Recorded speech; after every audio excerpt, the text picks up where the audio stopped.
بسم اللہ الرحمن الرحیم۔ السلام علیکم۔ ایک گورنر کا ولی اللہ بننے کا واقعہ۔ ایک گورنر حضرت جنید بغدادی رحمۃ اللہ علیہ کی خدمت میں پہنچے تو کہا کہ حضرت آپ کے پاس باطنی نعمت ہے، آپ یہ نعمت عطا کر دیں، چاہے اس کو مفت میں دے دیں یا چاہیں تو قیمت طلب کر لیں۔ حضرت جنید بغدادی رحمۃ اللہ علیہ نے فرمایا، قیمت مانگیں گے تو تم دے نہیں سکو گے، اگر مفت میں دے دیں تو تمہیں اس کی قدر نہیں ہوگی۔ گورنر نے کہا، پھر جو آپ فرمائیں گے میں وہی کرنے کے لیے تیار ہوں۔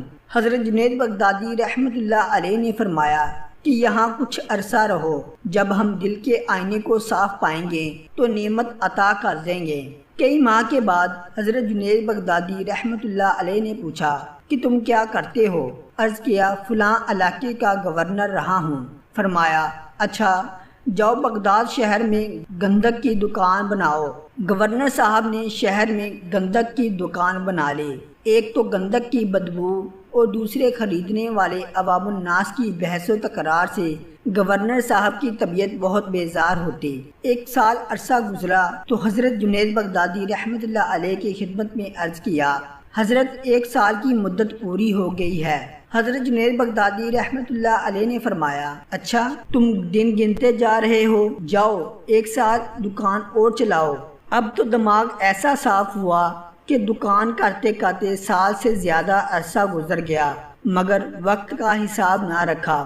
ایک دن حضرت جنید بغدادی رحمۃ اللہ علیہ نے فرمایا، گورنر صاحب آپ کا دوسرا سال مکمل ہو گیا ہے۔ عرض کیا، پتہ نہیں۔ حضرت نے کشکول ہاتھ میں دے کر فرمایا کہ جاؤ بغداد شہر میں بھیک مانگو۔ گورنر صاحب حیران رہ گئے۔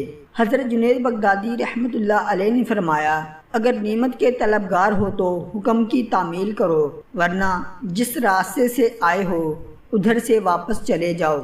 گورنر صاحب نے فوراً کشکول ہاتھ میں پکڑا اور بغداد شہر میں چلے گئے۔ چند لوگوں کو ایک جگہ دیکھا اور آگے ہاتھ بڑھایا کہ اللہ کے نام پر کچھ دے دو۔ انہوں نے چہرہ دیکھا تو فقیر کا چہرہ لگتا ہی نہیں تھا، لہٰذا انہوں نے کہا، کام چور، شرم نہیں آتی مانگتے ہوئے؟ جاؤ محنت مزدوری کر کے کھاؤ۔ گورنر صاحب نے جلی کٹی سن کر غصے کا گھونٹ پیا اور قہر درویش برجان درویش والا معاملہ۔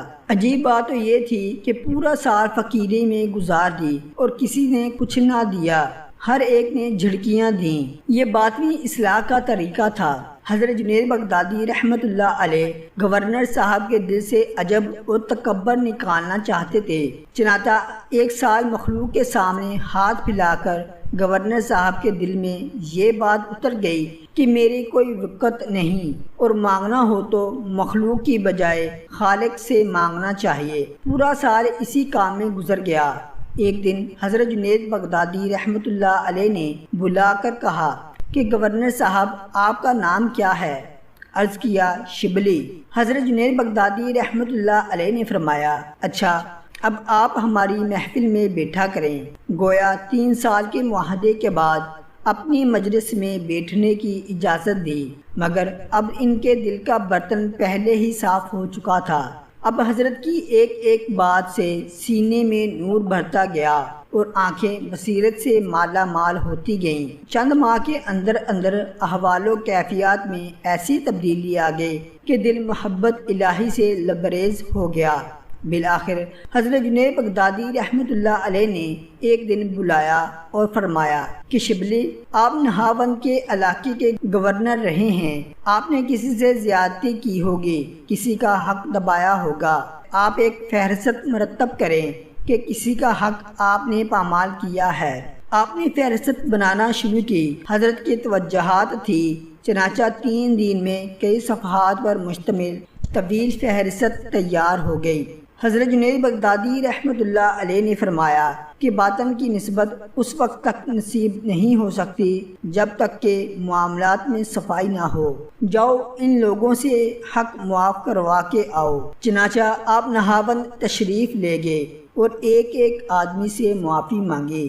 بعض نے تو جلد معاف کر دیا، لیکن بعض نے کہا، تم نے ہمیں بہت ذلیل کیا تھا، ہم اس وقت تک معاف نہیں کریں گے جب تک تم اتنی دیر دھوپ میں کھڑے نہ رہو۔ بعض نے کہا ہم اس وقت تک معاف نہیں کریں گے جب تک کہ ہمارے مکان کی تعمیر میں مزدور بن کر کام نہ کرو۔ آپ ہر آدمی کی خواہش کے مطابق اس کی شرط پوری کرنے اور اس سے بخشواتے رہے، حتیٰ کہ 2 سال کے بعد واپس بغداد پہنچے۔ اب آپ کو خانقاہ میں آئے ہوئے 5 سال کا عرصہ گزر گیا تھا۔ مجاہدے اور ریاضت کی چکی میں پس پس کر نفس مر چکا تھا۔ میں نکل گئی تھی، باطن میں تو ہی تو کے نعرے تھے۔